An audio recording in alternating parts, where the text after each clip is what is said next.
Ayan guys, sa post ni Ann Curtis, changing tide sa Australia sila. Ayan. Tapos sumunod naman, nasa Singapore na sila ngayon with Erwan. Syempre, of course, hindi mo maiwan ng tatay, no? Manamhal niya, mag-ina niya. Tsaka si Dahlia. Ayan guys. So, ito, ayan, si Dahlia at si Ann. Ito yung post niya sa kanya IG sa Australia. Ito, where are we now? Sabi niya. Ito sa Australia pa rin. Laki na ni Dahlia. Ito na sa Singapore na sila. Ayan, with Erwan. Ayan, oh guys ha. Yung mga marites dyan, ayan, oh, nagsalita na si ano.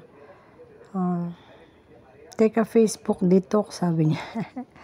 Oh, happy mga marites. Ayan, oh, tinan mo. Saya-saya nila at ang titino ng mga taong ito. Ayan, sinisira nila.